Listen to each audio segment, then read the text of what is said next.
Hello and welcome to another video of Coffee and Stocks. In today's video, we're going to quickly talk about special information on the merging of Hyliion.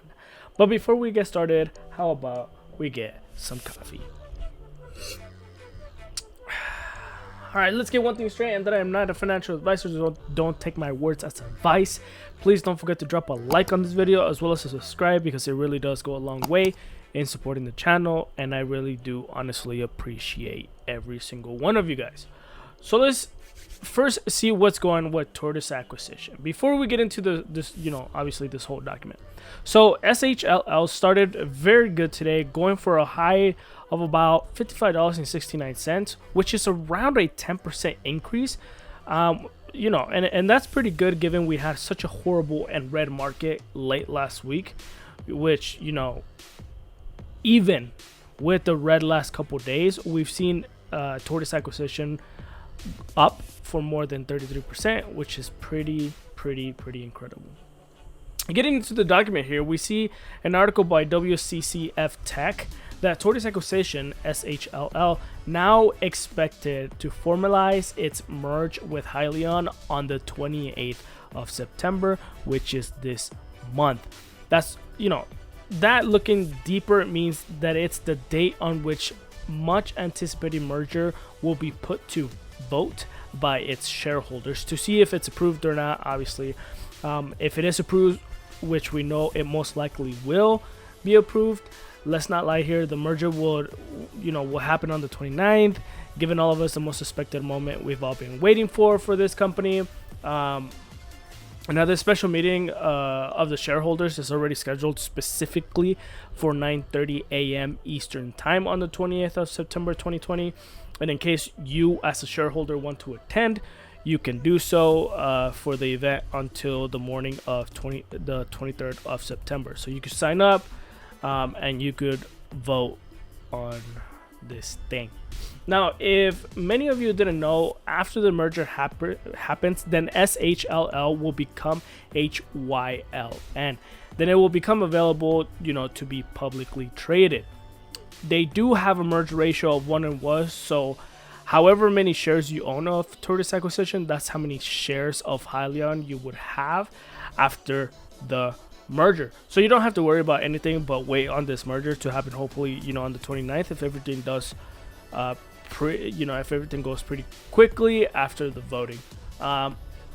We were under the speculation that the merger was going to happen somewhere in the middle of September, but I guess we would we're just going to have to wait a tiny bit longer till the end of the month, which isn't bad news since we already have a set date to look forward to, and it isn't that far ahead. But we do have to remember that the FCC still has to approve. So me personally, I want this to come sooner rather than later, but it might just be a little bit later because there's still a lot of identities that have to approve in order for this to actually happen. But there is way more voting. There's way more to vote on other than the merger, and Tortoise acquisition shareholders will also have to require to vote on the following proposals. So here's the following proposals, right? To increase the number of authorized shares of Class A common stock from 200 million shares to 250 million shares. The issuance or reservation of issuance in case of the pre-merger options, 100 million shares of Class A common stock in the business combination, and then the issuance and sale of 30,750,000 shares of Class A common stock in the private offering of securities to certain investors in connection with the business combination. They also have the issuance and sale of 300,750,000 shares of Class A common stock in the private offering of securities to certain investors in the connection with the business combination. So there's two of those, I guess. The issuance and sale of 1,750,000 forward purchase units consisting of 1.7 million shares of Class A common stock and warrants to purchase 875,000 shares of Class A common stock to Atlas Point Energy Infrastructure Fund to consider and vote upon a approval proposal to approve and adopt the new Hyliion 2020 equity incentive plan. Then I think the last one, to consider and vote upon the proposal to elect 2 directors to serve until 2021 annual meeting of stockholders, 3 directors to serve until 2022 annual meeting of stockholders, and 2 directors to serve until 2023 annual meeting of stockholders. So there's way more to vote on, and that's, that just doesn't include the merger, which a lot of people are going to be super hyped about, knowing that there is already a set date for voting. This is not a set date for the merge itself, but there is a set date for the voting for this merge. So, there's still quite a bit of things that need to get approved, but we are moving forward with this, and it looks like this will also get, people super excited on the company, come out, and there's going to be a lot of people buying it and have a sense of bullishness with Hyliion. And one of the most important reasons behind this bullishness is the fact that Hyliion, in direct contrast with the majority of SPAC targets currently in the market, is already generating significant revenue, right? So as an illustration, Hyliion, and I read this somewhere, is expected to generate a revenue of $322 million in 2022 and a big $2.1 billion in revenue by 2024. Like, holy crap, that's a huge increase, right?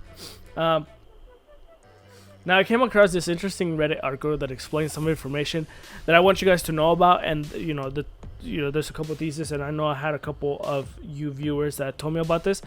And the thesis is fleet owners want to begin their green initiative now by incorporating natural gas Class 8 trucks into their fleet. However, they are worried that these green, quote-unquote, green trucks are significantly underpowered, which I think they're saying for around 400 horsepower when compared to the traditional diesel truck that has 550 horsepower and up. Now, they don't want to wait 3 to 5 years for this hydrogen or fully electric solution. Current natural gas trucks owners would like to continue to be quote-unquote green, but need a solution for the underpowered trucks.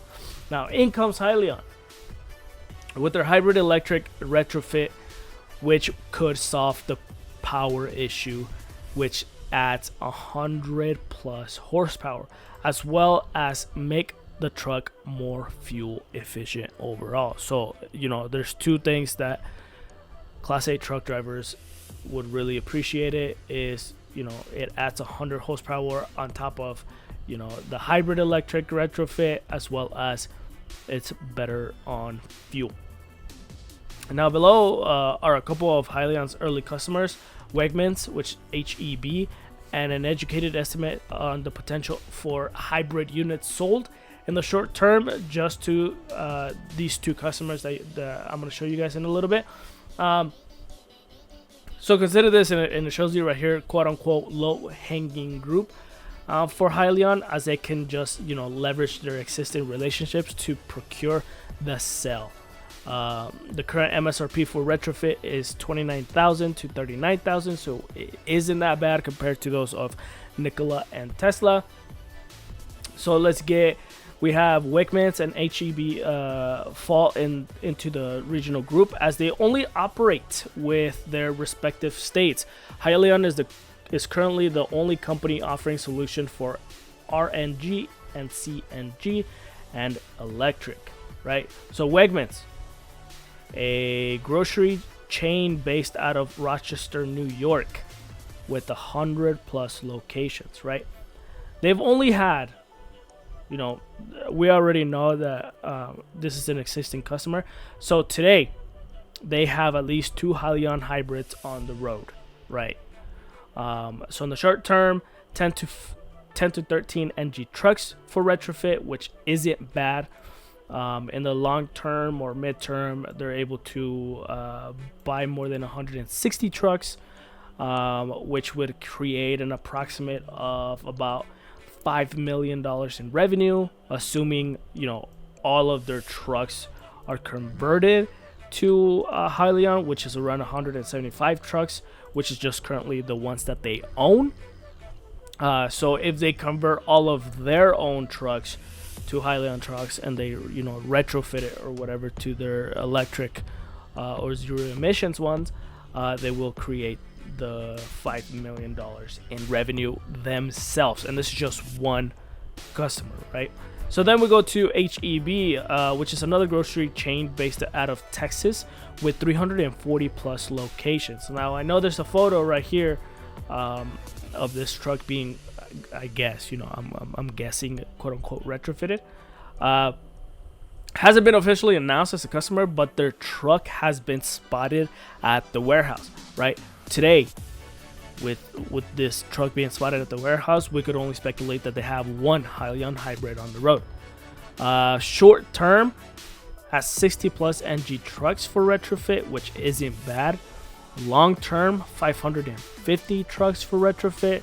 You know, they do have 340 plus locations, so they would be creating around $17.4 million, assuming obviously 100% of their fleet is converted, which is more than 600 trucks total. And this is just two customers. Well, obviously not HOB quite yet, but these are just two customers. $17.4 million plus $5 million is $22.4 million. That's just created with these two companies.